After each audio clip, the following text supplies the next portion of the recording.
In this video, we'll examine a strategy for handling stress on test day.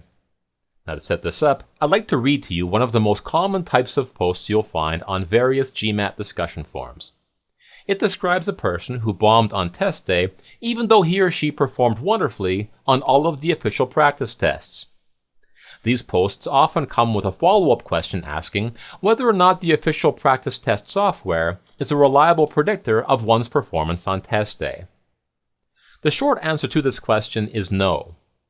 Yes, the GMAT prep test software is a reliable predictor of your proficiency with the GMAT content, but it is not necessarily a reliable predictor of your ability to function effectively in a formal testing environment. The reason for this is that you're not taking these practice tests in a formal testing environment. You're taking them at home, and there's a big difference. At home, you're sitting in a comfortable chair in your pajamas while relaxing music plays in the background. A nice cup of tea sits next to your keyboard, and your dog sleeps at your feet. This is anything but formal. More importantly, your home is a low-stakes testing environment. A practice test doesn't cost you anything, and the results don't matter. If you bomb it, no one knows, and it has no effect on your ability to get into a business school. Things are much different when you're sitting at the testing center. First of all, you just paid over $200 to take the test.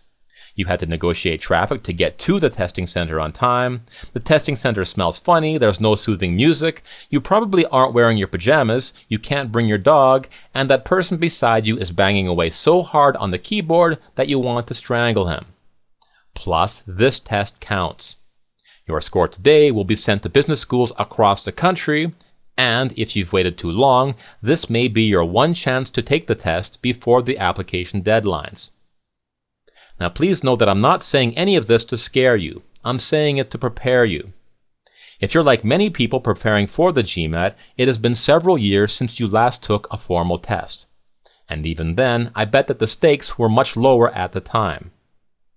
Sure, that economics exam you took 5 years ago may have been a tough test, but it probably had little effect on your future. It probably just determined whether you got an A or a B for that course. The GMAT is much different, and as such, your response on test day may be different from what you think it will be. The truth of the matter is that a lot of people suffer from some sort of test anxiety. Sometimes it's obvious, and sometimes it isn't. Now, there are countless articles on the subject of test anxiety, and there are countless ways to prepare for and mitigate it. These include relaxation techniques, positive visualization, and meditation, to name a few. Different strategies will work for different people, so I encourage you to do some research well before test day and find the strategies that work best for you. Now, having said all of that, I'd like to discuss one strategy that pretty much works for everyone, and that is deep breathing. To fully understand the tremendous power of this strategy, I'd like you to try a little experiment. Right now, completely exhale all of the air from your lungs, and once you've done that, hold your breath. Now, as you continue to hold your breath, I'd like you to pay very close attention to your emotional state. Even within a few seconds, most people will begin feeling some kind of anxiety. And as time progresses, that anxiety will become more and more intense. Now, this is a completely reasonable response, since your body needs oxygen to survive, and it's very useful to have some sort of anxiety-producing mechanism in your body that compels you to breathe. While this mechanism helps keep you alive, it can kill your score on test day. Here's how. Let's say you're at the test center, and for whatever reason you start feeling anxious. When this happens, one of your body's typical responses is to begin breathing less deeply. This shallow breathing then reduces the amount of oxygen that your lungs are able to take in, and guess what happens when you begin starving your body of oxygen? Well, if you're still holding your breath, you know that this lack of oxygen causes even more anxiety. At this point, we've closed the loop on this vicious cycle, and when you're trapped in this loop, your brain has a harder time concentrating on the task at hand, and your score ultimately suffers. As you can imagine, we don't want to find ourselves trapped in this cycle. Now, the best option is to prevent the scenario from happening altogether by employing one or more of the strategies that work best for you.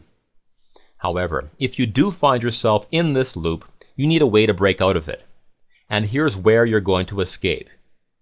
If you find yourself feeling more and more anxious, begin breathing deeply.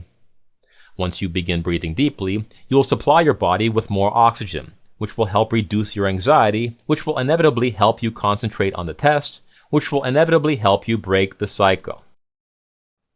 Now, the biggest drawback of this strategy is that it's too simple. In fact, it's so simple that it's easy to forget, especially when you're trapped inside the loop.